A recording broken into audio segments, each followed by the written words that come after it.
Hi, Press. Hey, Miss Lisa. How are you? I'm fine, and you?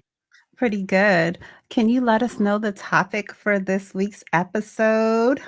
Today's topic is a over leveraged portfolio as far as bad investments are concerned, and our thought process on how to handle it.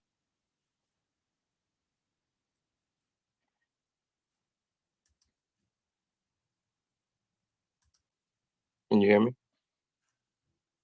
I can hear you. I'm sorry. Was there an echo Okay. going on and a lot going on there for a second? No, no, you just got Oh, quiet. okay. Well, Yeah, so basically, the piggyback off a previous topic, I'm basically learning that retail investors have not gotten smarter. They're actually still following some of the same bad investment habits as far as investing into non-profitable companies that are actually trades in your, in my opinion, but they're looking at them as long-term investments. all right. So let's get into the topic of the day. So, where do we even start? Now, I know one key point that you wanted to talk about was that you're holding on to poor investments that are you can need to evaluate and just consider, is it time to cut this from my portfolio and move forward? So do you want to share a little bit about something like that that you've encountered in your own portfolio? Okay, prime example, I'm gonna say Lucid. When I first started buying Lucid, it was about $30 a share around that price range. You understand? And I was under the impression to buy the dip. I was new to the market. I was under I would always hear buy the dip. So whenever I would, I knew a little bit about technical analysis by then. So I would find support levels on the chart. And whenever it would drop down to around that level, I would buy more, dollar cost averaging. Me thinking that, oh, okay, I'm trying to find the next Tesla. That was my thought process. Okay, I missed the initial Tesla run up when it was, in that low price range. And at the time, Tesla was almost $900. Before the stock split. So I was thinking, well, maybe I can get in early into this. I saw the car, I liked the car. You understand what I'm saying? I seen a few on the street driving around. So I figured, okay, I'm gonna be an investor into this company. Not looking 5, 10 years down the road. I didn't know how to read a balance sheet at the time. I didn't know what a PE ratio was or anything like that. So I was blindly investing into this company based on the sole fact that I liked the car and I was trying to find the next Tesla as far as the price action is concerned. And boy, was I wrong. So this thing went from in the $30 range to the $20 range down to almost sub $10 before I decided to, hey, it's time to cut my losses. Because by then I was learning about how to, properly allocate your portfolio. So I said, well, let me recoup the capital that I have left in this bad investment and slowly but surely start to dollar cost average with these same funds into more sound investments like your VTI and your Apple and your Microsoft and your Alphabet, things of that nature. So I basically cut all my losses, and Lucid wasn't the only one that I was poorly invested into. There were others. It's quite a list. It's quite a long list. I had a portfolio built up on, basically companies that we trade now, and I was looking at them as long-term investments. Like I'm gonna give you another example, like your Charge Point. I'm saying a lot of Teslas on the road. Then these other electric vehicle companies are popping up. So, I wanted to be early. That was the mindset that I had because that was what I was hearing before I even got into the market. You want to get into some of these investments early, but they weren't preaching proper allocation and things of that nature. So I didn't know anything about that until it was almost too late. I'm down 30, 40% in my portfolio and I'm wondering why. And the rest of the market is performing well. Mhm. So I use the word bad investments and you're using the word poor investments. Now, I just want to clean that up a little bit. I think for when we're saying this, we mean that we didn't put in the research and have a long-term plan and strategy with it.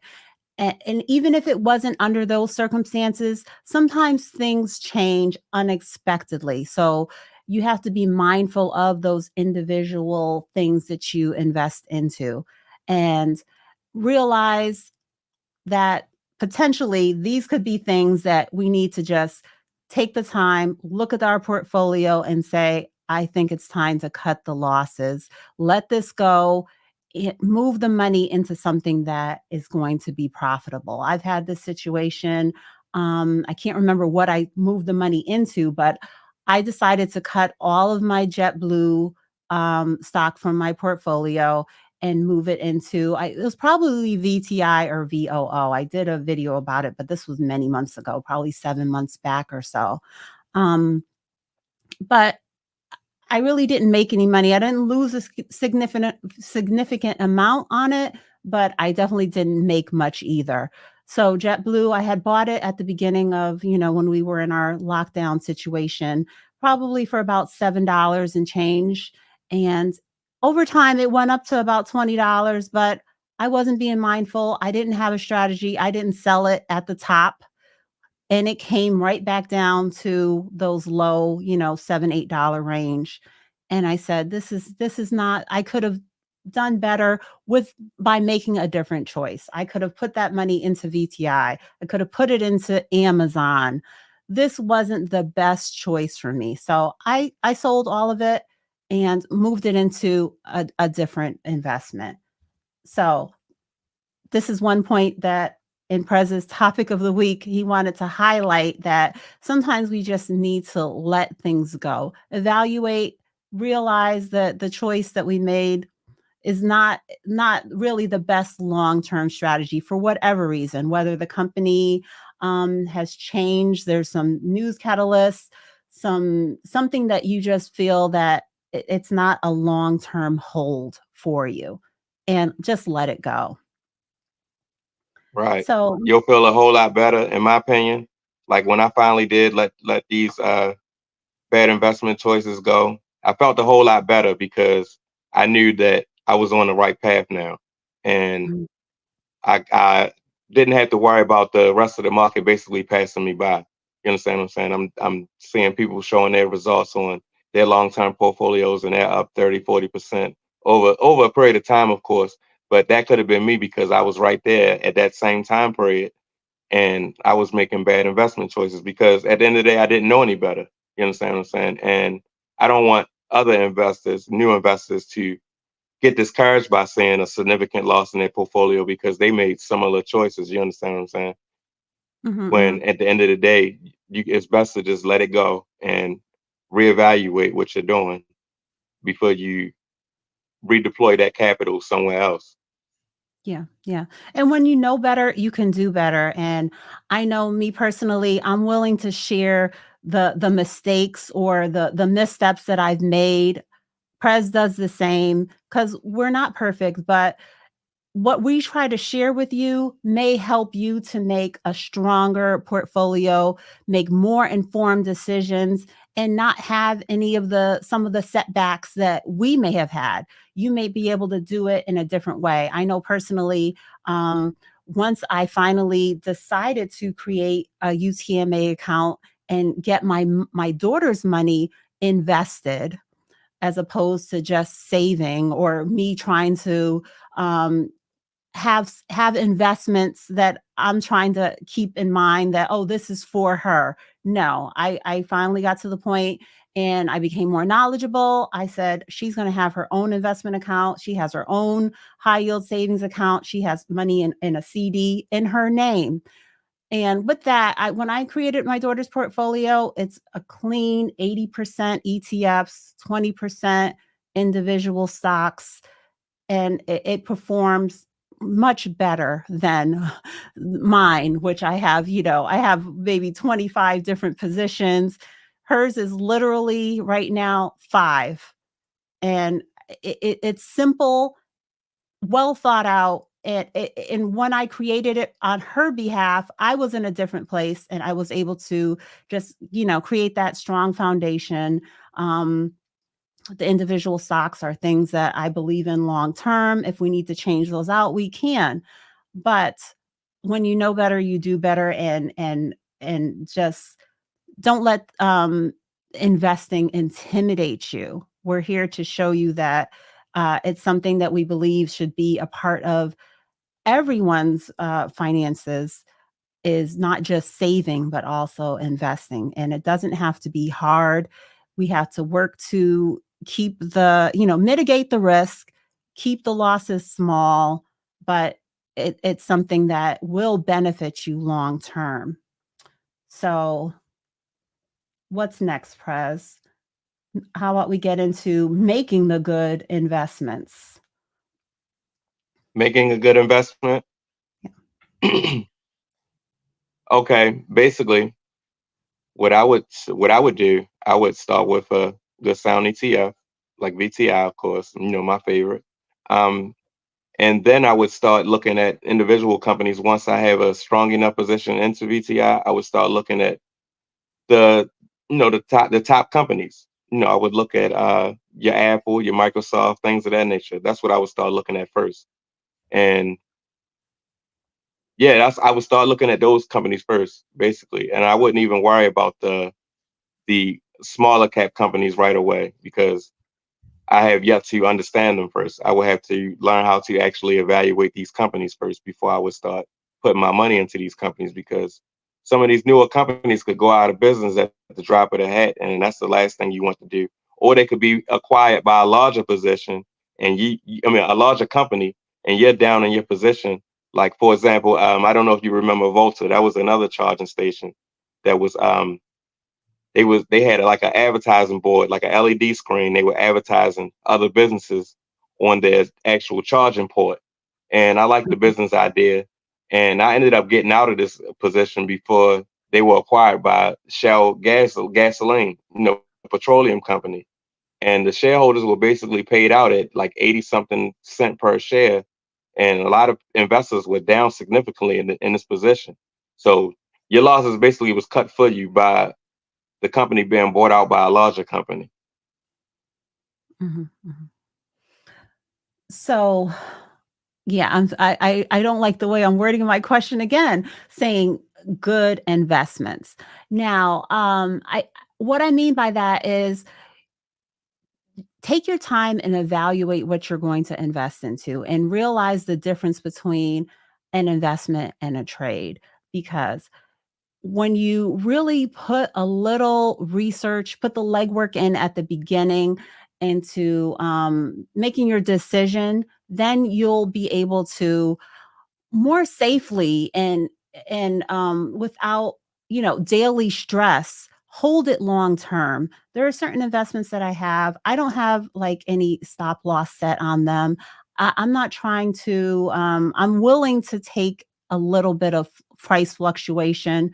There aren't many in my portfolio that have a lot of volatility, um, that I'm not willing to face on a weekly basis. It's I would say the most volatile investments, individual investments I have are probably Nvidia and Tesla right now. But things that I'm willing to hold on to long term. Fluctuations on, Apple and Amazon and Google are just not the same. And those are investments right now that I plan on holding long term in my portfolio. Um, so I know you share your portfolio update. Can you share a few of your long-term investments in your portfolio that you kinda the as I call them, the sleep well at night investments that you don't have to be as, rigid and mindful of watching? I can give you four. I can give you Apple, Microsoft, I'm gonna say Alphabet and Amazon.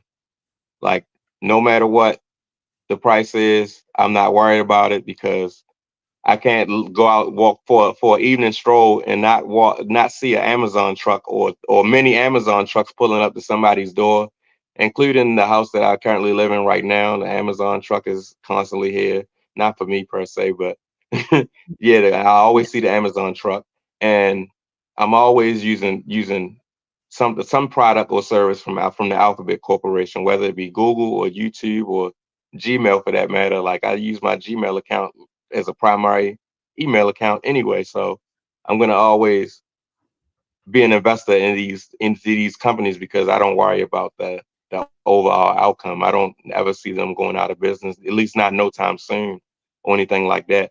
I don't use Apple products, but a lot of people that I know use Apple products. Like almost everyone I know is use something that's related to Apple. So I don't have sleepless nights when it comes to Apple. And as far as Microsoft, I prefer a lot of Microsoft products and services over using like the Chrome browser or something like that. Like I prefer Edge browser. I prefer, things of that nature as far as on my computer is concerned. So I don't have any sleepless nights when it comes to those four companies that I just named. All right, me neither. I believe in those. They are on my portfolio, and Microsoft, I just made my first investment into Microsoft directly. I know I have my exposure through my ETFs or index funds through Yeah, I my saw that. VCI, VOO, and FXAIX. I have my exposure there, but I made my first investment into Microsoft on Friday, and I'm gonna work on I'm in a challenge. I'm gonna over the next 10 weeks, I'll be building up my first little position into Microsoft. So over that So range, let me ask you a quick question. Did that challenge officially start yet, or is it starting this tomorrow? it's officially started. Keenan Grace started a new challenge on his Discord. It's a tech $10 tech stock challenge. Hmm. And um I see KG is in the chat actually right now. Hi, Keenan. How are you? Thanks for stopping in. Um, so yes, the challenge has officially started, but there's a little bit of flexibility on the 10-week range on it because Hmm. Keenan wants to give people a chance if they needed to, open an account, get their money settled, if there was anything there. But yes, I'm Right. officially in it. Will you be joining that challenge, Prez?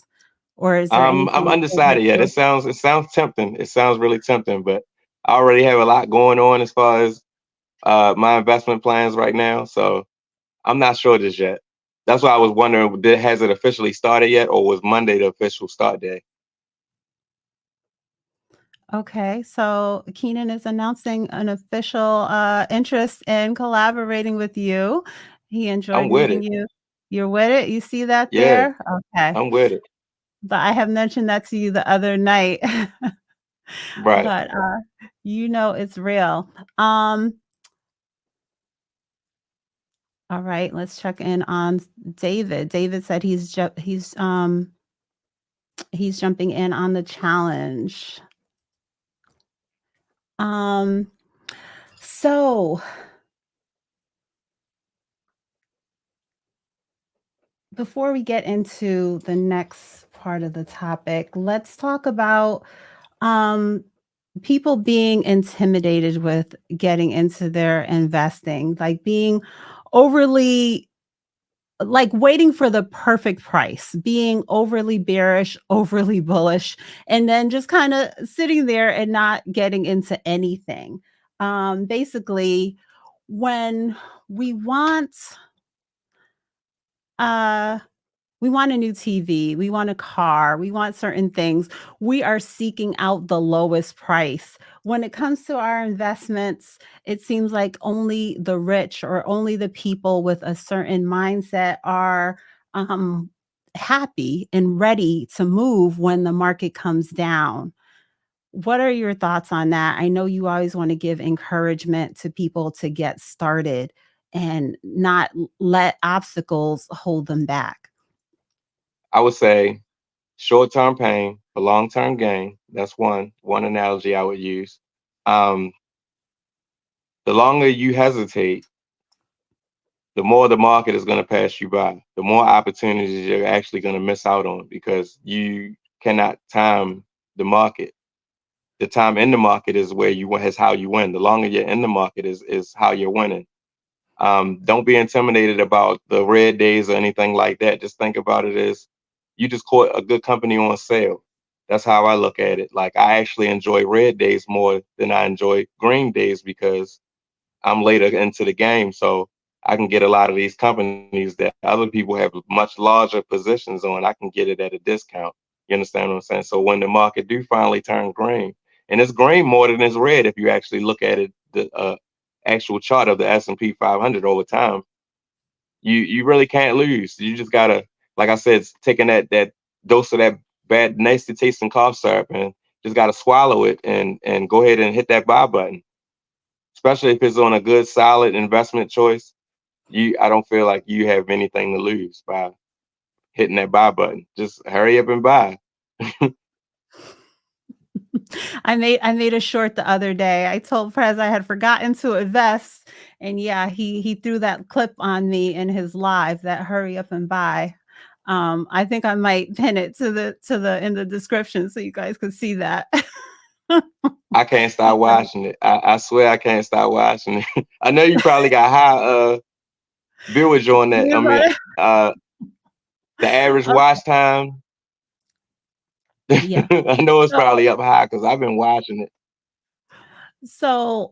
I think as I was describing, people just waiting and not looking for the perfect price. I'm not here. There are certain investments like I would say I'm regularly. I can't commit to a daily on all of my investments because my budget will not allow for it. But I regularly invest into Tesla, Amazon, Apple, and I am mindful of certain prices because I wanna make sure to catch the dip. That's what I'm really trying to share here. As Tesla was coming down into the 150s, it wound up coming all the way down to 139 last month.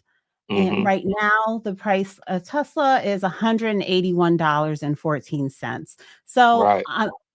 what I'm trying to share is I'm glad that I'm not just here waiting, hoping for it to come lower down into the 120s, that I was being mindful and continuing to dollar cost averaging and going heavier as the price came lower and lower, not knowing for sure if it was going to come lower than, like I said, the lowest I caught it, I think was about 130. It was 139 and change.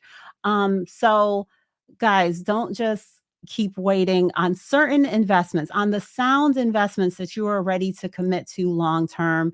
Don't just sit by and let opportunities continue to pass you by.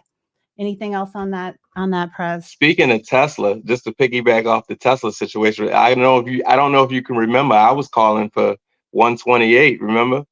And it never made it there. Never made it that far. But I did manage to myself pick up just a little bit of Tesla in the 140 range. So Yeah. just me not hesitating right there. It was time for me to dollar cost average into Tesla. So I took the opportunity. I didn't wait for it to drop down to 128 or 109 like I was predicting when I was looking at the chart due to the turmoil that Tesla as a company was going through, the short-term turmoil they was going through. So yeah, Yeah. don't. Oops. Are you back? Can you hear us? I'm here. Okay. No, you popped out for a second there, but you came back really quick. Um, all right. So, yeah, I think we all need to evaluate our money mindset. As you were saying, I know you were talking about in your live about a question that we've been seeing on the internet about how long will your money last you, um, that we need to just I know my goal is to make my money grow. I want my money to be working for me, every last bit of it. So, Right. um, I don't want any money. I want as little money sitting in a checking account or a savings account that has low interest. It's not gaining anything. I'm just really focused on all of my money working for me long term. So, uh, Same I here. I think that we need to take a look at our budget, at our money, and not let even the small opportunities pass us by. Even just getting your savings account updated and evaluating where you can move it to can help you in the long run. I'm not one to say, oh, it's only, if you have a smaller amount in the account. I'm not one to say it's only $5 a month. I don't put an only on money. And I don't, if I have something to do, if I'm trying to invite someone to an event or something, I never put it's the price is only, because everyone has a different budget. Everyone has different obligations and things like that. But same way, whether we're spending or we're saving. I don't use that word only. I don't think that there's any amount that's too small. And just because, whether say the two of us are getting into an option, and you're picking up 5 contracts and I'm picking up one. Listen, if we both gain from it, I just look at the percentage gained, because Yeah, your budget allowed for 5 contracts on that particular day. I'm not going to let that intimidate me or discourage me from me picking up one. Same thing I'm with the glad you said invest. that because I was just explaining to someone. I was like, don't look at the monetary gain, look at your percentage gain. And just Yeah. imagine if you had 20 times more invested and you getting that percentage return on that amount of money, then the possibilities is practically endless. Like you will be amazed at the return that you got due to compound interest alone. Mhm. Same thing. I was using the scenario of options, but same thing with investing. If everyone in this chat is holding Amazon, we're all going to be holding different amounts, and we're all going to Hmm. be up by a different percentage, because we all start at a different place with our investing. But I would say most likely all of us would have a gain on our investment into that Yeah. particular. So okay, so another thing that you pointed out that you wanted to touch on was, um, first, I wanted to talk a little bit about trading versus investing, that they are two different things. And um, we not having a gambler's mindset, and feeling like investing it's not going to be able to that you're already having your mindset that I can lose my money, I can lose my money. It's not necessarily that risky, depending on what you invest into and depending on what time frame you're willing to let your investments grow for. So, what do you think that people's mindset is around any confusion they have between investing versus trading? What I noticed with a lot of people, and how can I word it? Lack of patience. It's like you want to be rich so bad, or you want to be wealthy so bad, you don't want to take the time to wait for it or allow it to happen or take the necessary steps that allows that to happen for you. It's like you want it to happen within a year or 2 years or 3 years or something like that. It in reality, you have to be realistic with your expectations as far as obtaining financial independence and things of that nature, because it's not an overnight process. It takes a lot of hard work and patience and dedication. It's like planting a tree. You got to constantly go out there and nurture it and make sure everything's going okay with the process of this tree growing. And you got to water it, and you got to do everything to help this tree grow. But once it starts growing, and once it is over time is able to grow on its own, with you constantly adding to it, of course. But that's when compound interest really takes over in your favor, and what you actually contributed is nothing compared to what compound interest then gain for you over time. It takes time. Don't have the get rich quick overnight mentality, or I got to be rich now, I got to see returns now type of mentality, or you're already coming at it at the wrong mindset, wrong approach. Yes, yes. I think both of us have, being in this financial space, we've had people come up to us or send us a message saying, like, how can I get a fast return on this $1,000 or this amount of money? And we're long term, primarily long term investors. We are planning for retirement. So we're not always out here trying to make a quick buck, um, trying to flip our money and turn it into something very quickly. So no Where get my mind rich is at quick when it comes to schemes that, over here. um, as far as trading and investing is concerned, like I primarily trade. I'm not pressed to trade. I'm more pressed to invest. You understand what I'm saying? Because that's me, the younger me taking care of the older me. As far as Mm, trading is concerned, that's just the added supplement to help me find more funds to invest more. Like I'm not out here trying to trade my way to being a millionaire. I'm trying to have extra money to invest long term. That's my mindset. okay. So I think this is the last point that I wanted to make sure to cover was that you brung up was having separate accounts for trading versus investing. And we already kind of talked about the mindset a little bit, but the actual accounts of having accounts for particular goals. So how do you have your account structured, and how do you really, um what do you want to share on how you set that up and how you would advise, or what you want to share on that? Not financial advice. We're just sharing our journey and our thoughts here, but that's something that I think we both definitely have clear accounts for different reasons. Okay, I'm gonna make it real as simple as I possibly can.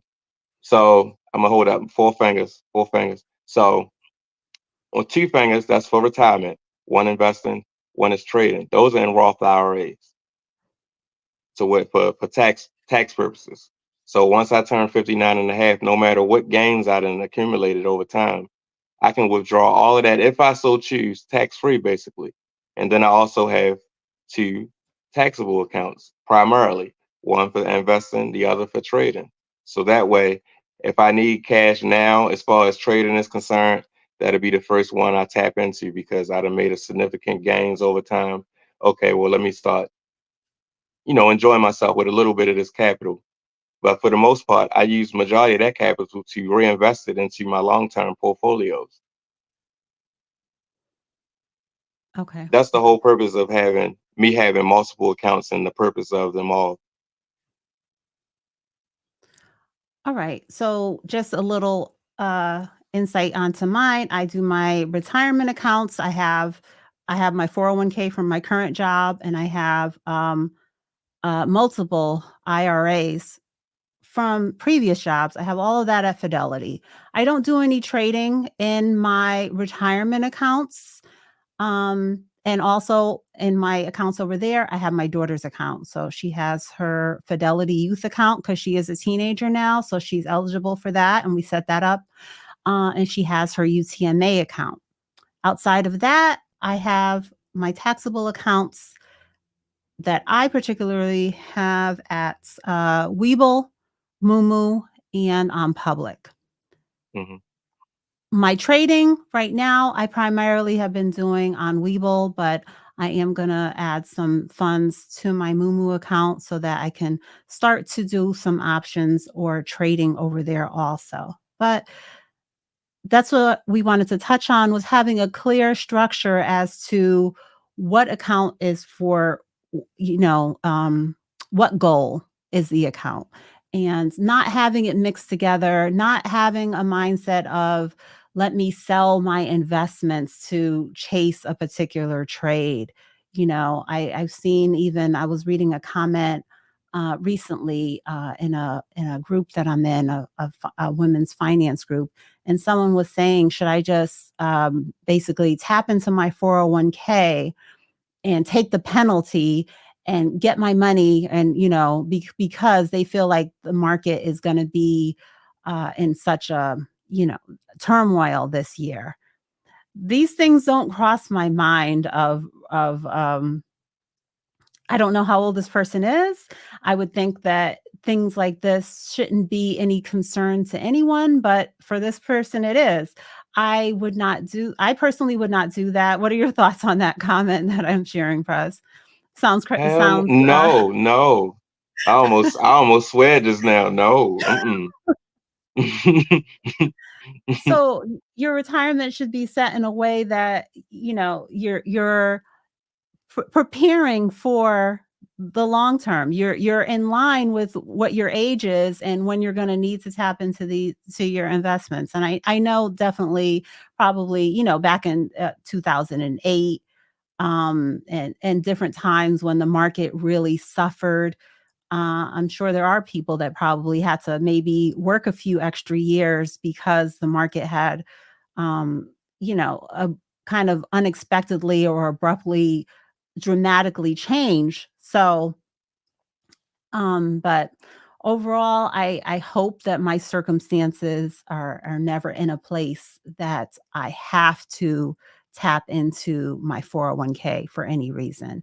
And I'm trying to make sure to, like you wanted to touch in this topic, evaluate, rebalance if necessary, but not tap into it, not be penalized, not take on any huge tax implications because of fear and uncertainty of what's gonna be going on in the market. If anything, we're trying to give encouragement to take advantage of any potential downturn that in the long term can go for you. I use the expression of recessions make millionaires. Now, I know Yes. that may not be everyone's goal to literally be a millionaire. Prez and I, it is our goal, right? Yes. Prez, you're a little too One of cool these and days. One of calm these right now. days. Yes. Hmm. But I said you're a little too cool and calm for me right now. But I'm yeah, sorry. but But yeah, I do not. I hope nobody has to. I hope nobody is out here touching their tapping into their 401k. Like, I've done it before, and it really makes you feel bad afterwards because you see the performance of the market. You see, and I did it during a bear market, and it was because I was facing some a financial hardship. You understand what I'm saying? So that was the only reason why I touched it. But at the end of the day, I probably could have found another way. You understand what I'm saying? To come up with those funds that I needed. But I look at the market starts to skyrocket.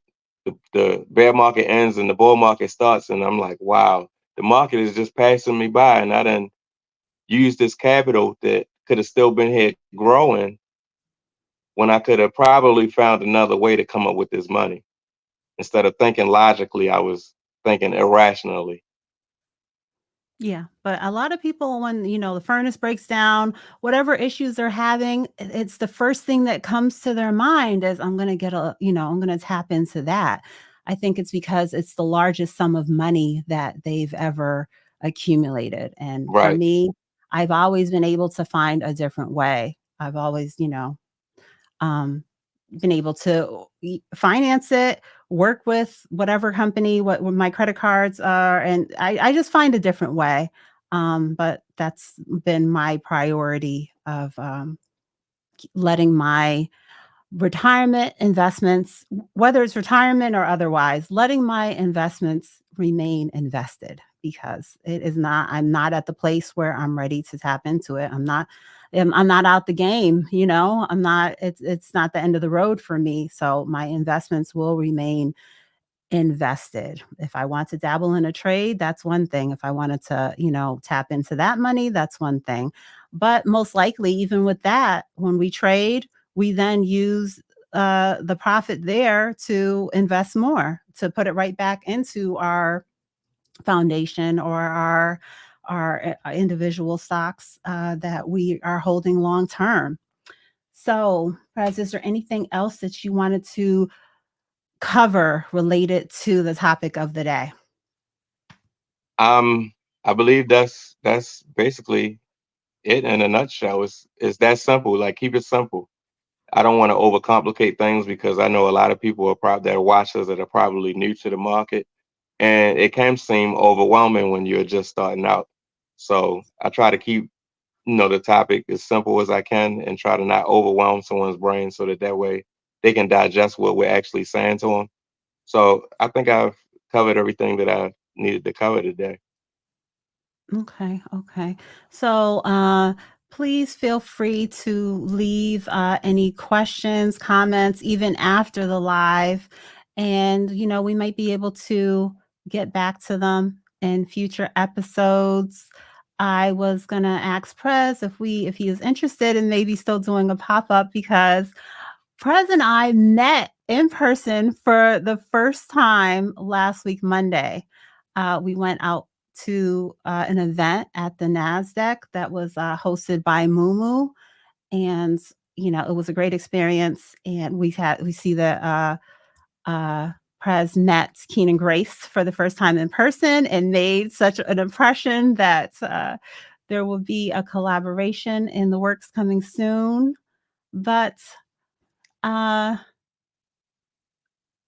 again, Prez, our topic of the day, can you let everyone know what we were covering today in the chat if they came in late?